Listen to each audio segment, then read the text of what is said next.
देशहित में हम हर दिन आपको भारतीय सेना की तैयारियों से जुड़ी बड़ी और एक्सक्लूसिव खबरें दिखाते हैं। आज हम आपको भारतीय वायुसेना का मिडनाइट ऑपरेशन दिखाएंगे। जी हां, चीन पर वायु वीरों का मंगलवार आपको दिखाएंगे। चीन के लिए मंगल साबित हो सकता है ये। बिल्कुल ठीक आप सुन रहे हैं। पूर्वी लद्दाख में भारतीय वायुसेना के लड़ाकू विमानों ने आसमान में शौर्य की उड़ान भरी। एयरफोर्स का ये ऑपरेशन रात भर चलता रहा। भारत के फाइटर जेट्स और लड़ाकू हेलीकॉप्टर की गर्जना सुनकर चीन पूरी रात जागता रहा।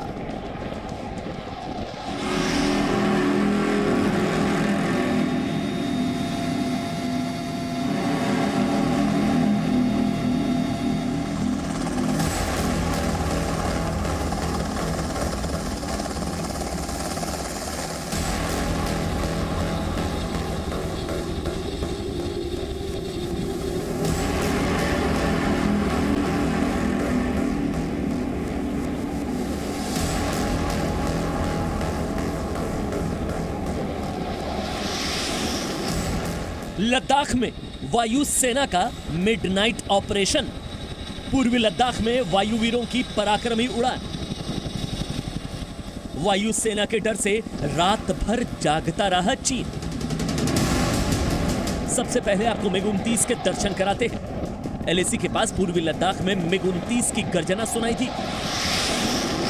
मिग-29 दो इंजन वाला जेट फाइटर एयरक्राफ्ट है। 1400 किलोमीटर की दूरी तक मिसाइल दागने में सक्षम है। मिग-29 के अलावा वायुसेना की किलर मशीन लड़ाकू हेलीकॉप्टर अपाचे ने मिडनाइट ऑपरेशन में हिस्सा लिया। अपाचे में घातक हेलफायर मिसाइल लगी होती है। ये मिसाइल 8 किलोमीटर की दूरी तक दुश्मन के हर अड्डे, हर टैंक को तबाह कर सकती है। अपाचे अनगाइडेड हाइड्रा रॉकेट से लैस है और अपाचे में 30 मिलीमीटर की चेन गन है जो 1 मिनट में 625 गोलियां फायर कर सकती हैं। वायुसेना के अद्भुत अलौकिक अभ्यास में लड़ाकू विमान सुखोई 30 MKI को भी शामिल किया गया और डबल रोटर वाले शिनूक हैवी लिफ्ट हेलीकॉप्टर ने भी एयरफोर्स की एक्सरसाइज में हिस्सा लिया। The night operations have an inherent element of surprise. The Indian Air Force is fully trained and ready to undertake entire spectrum of operations in any environment with the help of modern platforms and motivated personnel.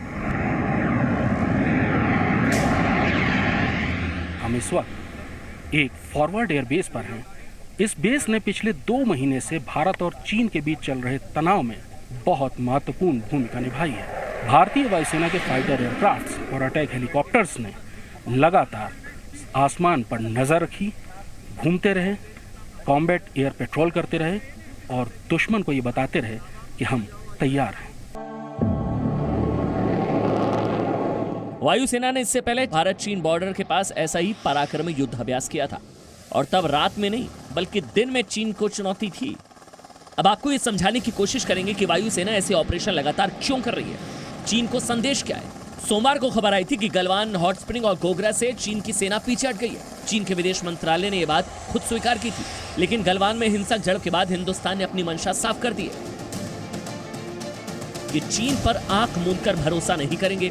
LAC पर अपनी सैन्य ताकत बढ़ाते रहेंगे, अपने हथियारों, लड़ाकू विमानों की शक्ति का परीक्षण करते रहेंगे, पराक्रमी युद्धाभ्यास से चीन को चौंकाते रहेंगे और चीन को यह संकेत देंगे कि गलवान जैसी एक भी गलती अब चीन को बहुत भारी पड़ेगी। लेह से कृष्ण मोहन मिश्रा के साथ ब्यूरो रिपोर्ट, जी मीडिया। तो कुल मिलाकर मैसेज साफ, भले ही चीन पीछे हट गया हो लेकिन भारत अपनी तैयारियों में किसी तरह की ढिलाई नहीं बरतेगा। अब आपको वास्तविक नियंत्रण रेखा पर भारतीय वायुसेना की क्षमता का दिव्य दर्शन हम कराते हैं। आज लद्दाख के फॉरवर्ड एयर बेस पर भारतीय वायुसेना के सबसे बड़े परिवहन विमान C-17 ग्लोब मास्टर और फाइटर जेट सुखोई 30 ने उड़ान भरी। पिछले कुछ समय में इंडियन एयरफोर्स ने बहुत कम वक्त में कार्रवाई करते हुए भारतीय सैनिकों और सैन्य साजो सामान को वास्तविक नियंत्रण रेखा के करीब पहुंचाया।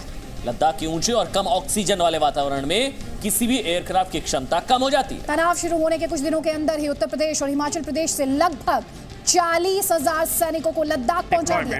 इसके अलावा आप जानते हैं T-90 भीष्म टैंक को भी बड़े ट्रांसपोर्ट एयरक्राफ्ट से लेह एयरबेस उतारा गया ताकि इनकी तैनाती एलएसी के पास की जा सके। भारतीय वायुसेना के विमान दुनिया की सबसे ऊंची हवाई पट्टी दौलत बेग ओल्डी पर भी उतर सकते हैं और यह बात चीन की सेना पर बड़ा मानसिक दबाव डालती है। भारी आर्टिलरी, टैंक्स और बख्तरबंद गाड़ियां देश के अलग अलग हिस्सों से लगातार यहां आते रहे और उनको फॉरवर्ड इलाके में भेजा जाता रहा। इसमें सबसे बड़ी भूमिका थी भारतीय वायुसेना के हैवी ट्रांसपोर्टर्स की। ग्लोब मास्टर जैसे दुनिया के सबसे बड़े ट्रांसपोर्ट एयरक्राफ्ट ने इन 2 महीनों में भारतीय सैनिकों की कई डिवीजनें, टैंक्स की रेजिमेंट, बख्तरबंद गाड़ियों की बटालियंस और जरूरी साजो सामान LAC के एकदम पास तक पहुंचा दिया। और इसी की वजह से भारतीय सेना चीनी सेना के सामने मिरर डिप्लॉयमेंट कर सकी।